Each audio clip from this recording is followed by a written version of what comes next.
그거는 어떠세요? 변호사, 젊은 변호사, 나이 많은 변호사 이 부분은 뭐 좀 어떻게 생각하시나요? 이제 나이와 관련해서는 제가 좀 말씀드리고 싶은 게 하나가 있는데, 저는 개인적으로는 제가 의뢰인이라고 하면요, 그 이제 아까도 말씀드렸지만 한 5년 이상의 경력이 있다는 전제 하에서 네.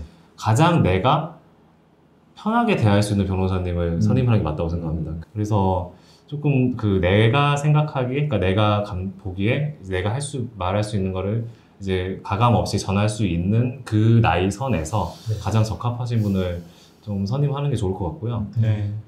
뭐 또 좀 달리 강조하실 만한 부분들 좀 얘기해 주시죠.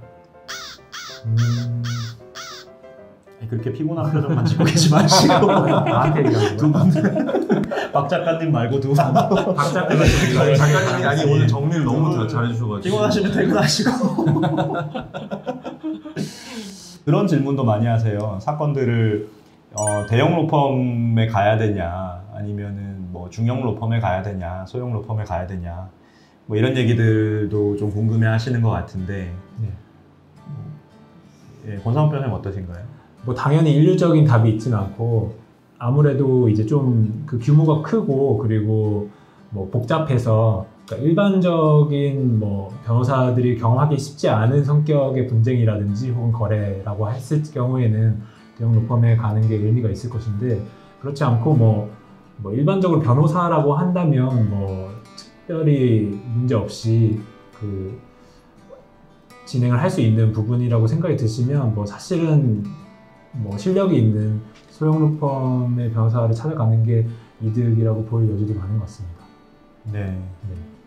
또또 아버님은 뭐 또또 아버님이에요 이제.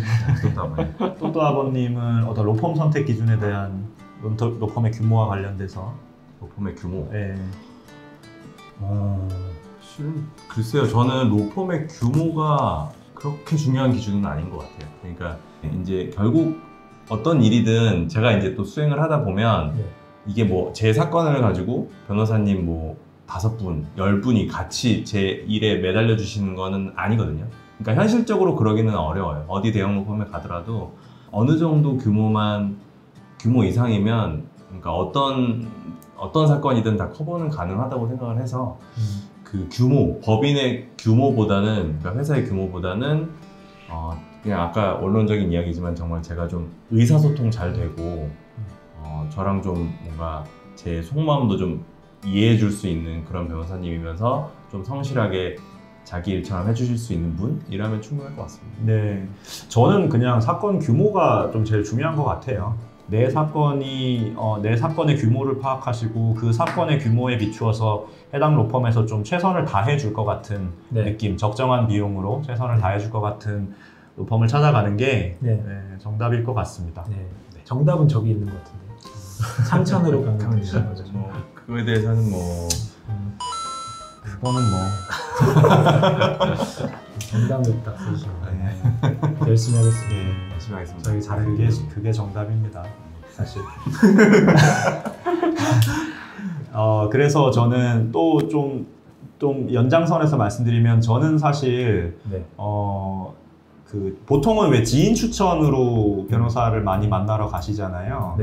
근데 뭐 그렇다고 하더라도 그분을 유력한 후보에 두시더라도 한 2분에서 3분 정도의 변호사님을 좀 만나면서 같은 사건에 대해서 각자 어떻게 상담을 하시는지, 또 어떤 스타일로 업무를 하시는지, 의사소통 방식은 어떠신지, 이런 부분들을 좀 비교하면서 본인과 가장 궁합이 맞는 변호사를 찾는 게 의뢰인이 할 수 있는, 사실 어떻게 보면 변호사에 대한 쇼핑이죠.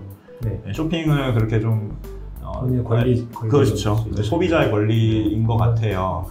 굉장히 긴 시간 동안 오래 봐야 되는 사이라서 그 과정에서 만약에 마음에 들지 않는다면 오히려 비용이 굉장히 더블되는 면이 있습니다. 왜냐하면 마음에 들지 않기 때문에 도중에 변호사를 교체해야 되는 상황이 발생할 수 있는데, 그렇게 됐을 때 그 변호사로부터 교체하기 전 변호사로부터 지급한 수임료를 다시 돌려받기는 좀 어려운 면이 있거든요. 본인의 변심으로 바꾸시는 면이 있기 때문에.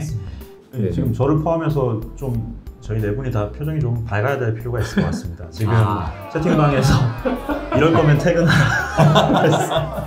이럴 거면 바카스라도 하나 먹어. 그래야 될 것 같아요. 너무 지금 이야기를 진지하게 빠져들어서 듣다 보니까 맞아요. 네. 듣다 보니까 졸렸다. 아니 너무 쌩쌩합니다. 저 지금. 그건 어떠세요? 승소를 장담하는 변호사랑 그거에 대해서 좀 보수적인 변호사, 승소에 대해서 승소 가능성에 대해서 보수적으로 접근하는 변호사 어느 쪽이 좀 도움이 된다고 생각하시는지 김종훈 변호사님. 저는 실제로 이 사건을 변호사 김종훈에게 맡겨주시면 이 소송은 제가 반드시 이겨드립니다. 이제 이런 식으로 상담하시는 부분은 저는 조금은 부정적으로 생각합니다. 이제 그렇게 상담하시는 게 조금은 리스키하다고 생각해요. 왜냐하면 어느 누구도 사건을 100% 이긴다고 장담한다는 것은 매우 위험한 발상인 것 같고요.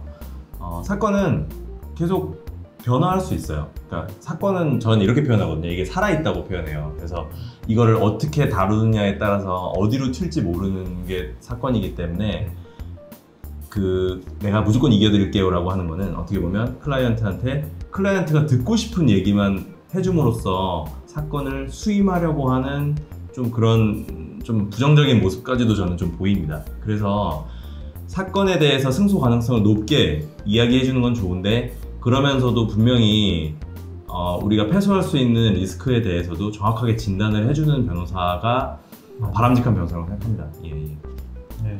그래서 지금 권 변호사님을 응원하는 댓글들이 계속 올라오고 있는데요. 유독 피곤해 보이시는 것 같은데 뭐 푸시업이라도 좀 하시겠어요? 엠수 마찰이랄까. 참 원래 되게 건강하신 분인데 이번 건강의 상징인데 왜 팔뚝 그거 기억나시나요? 예, 참 상천의 건강의 상징인데 세월을 이기기가 쉽지 않아요. 아니 뭐 얼마나 됐다고 세월이 지금. 그런 말씀하시면 안 됩니다.